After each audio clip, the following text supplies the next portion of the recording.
The drum tower has red walls with green tiles. In ancient China, most of the buildings were red.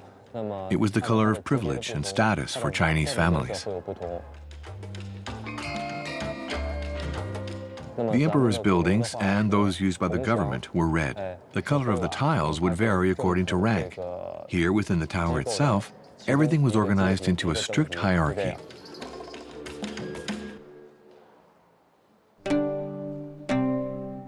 Since 1911, the drum tower has no longer been used to indicate the time to the residents of Beijing.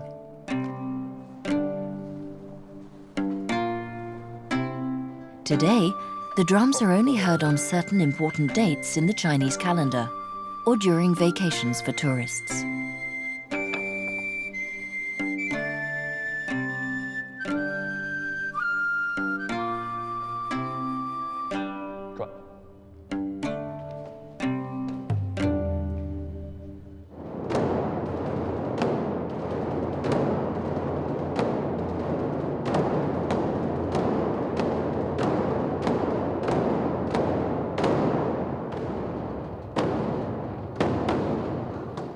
In ancient China, the drums were also used when the army went on the march. The drum is an instrument that evokes optimism, the desire to move forward and surpass oneself.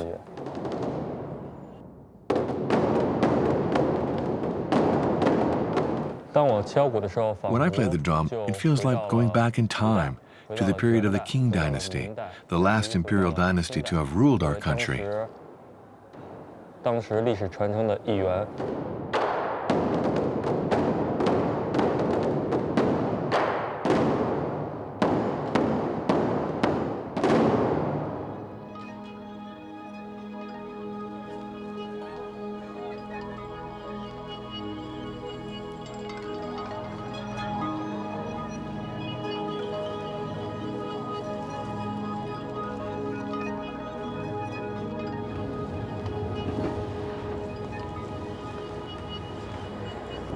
With its thousands of years of history, Beijing has a very rich culture.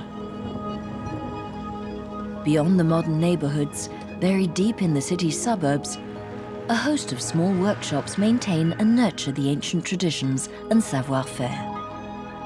Here, an hour's drive from the center of Beijing, is produced an art form prized by the Chinese and collectors all over the world.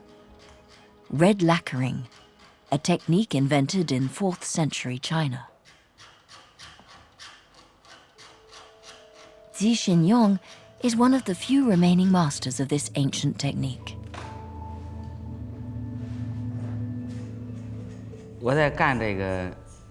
I'm working on a piece called the lychee box.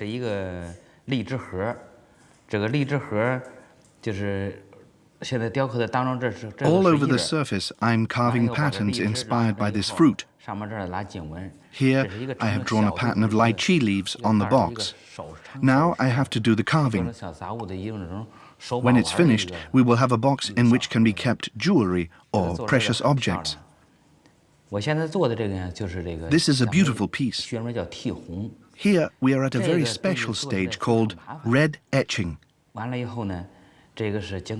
It is quite complex and meticulous. First, I must apply several coats of lacquer. Once the lacquer is thick enough, we can begin to carve.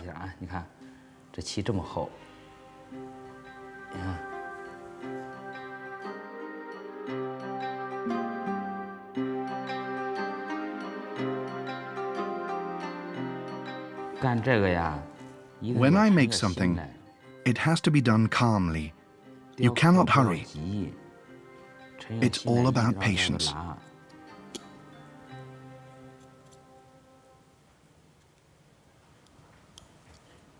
There, almost finished. You can see all the beauty of the carving. It's a truly meticulous job.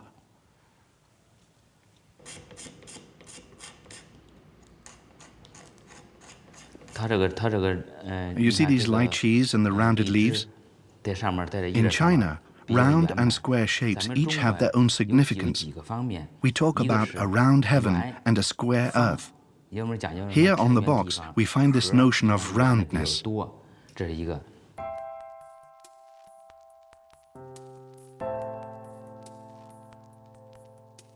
I draw my inspiration from Chinese civilization. I often use ancient patterns.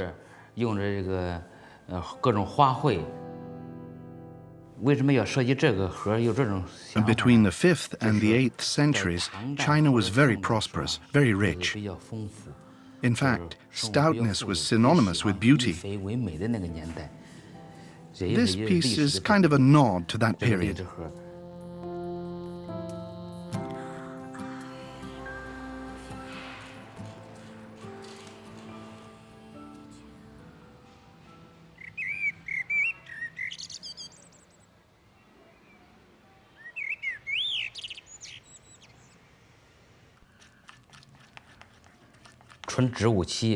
Here's how I make the lacquer. Basically, it's resin harvested from a lacquer tree. It's a rather rare resin. A lacquer tree can produce only 25 to 28 kilos per year. To transform this resin into red lacquer, I must add a mineral called cinnabar. So I mix cinnabar with the resin to get the perfect red lacquer.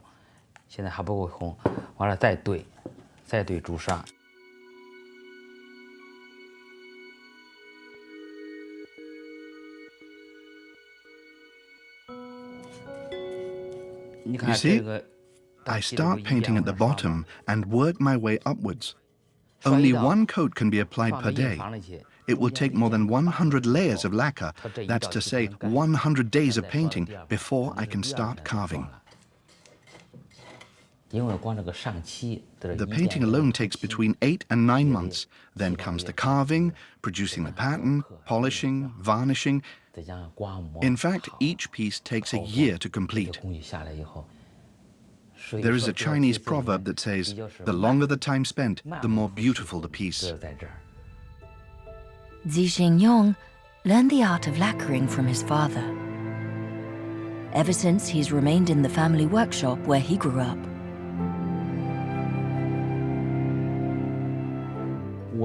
I started doing this job because my parents taught it to me. When I was a kid, I was fascinated by the work the people around me were doing. I watched them closely, and that's how I developed this passion. I was only 11 years old when I began carving lacquer.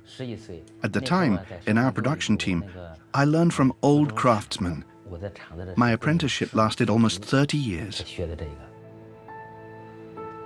Lacquer is a material that is inextricably linked to Chinese civilization. In China, traces of completely lacquered objects dating back over 3,000 years have been found. The art of lacquering subsequently spread throughout Southeast Asia.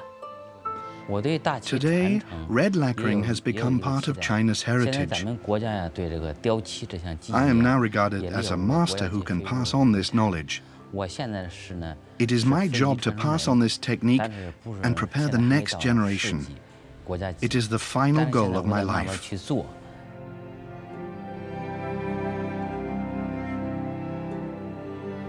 Chinese lacquering is the expression of a refined and meticulous art form.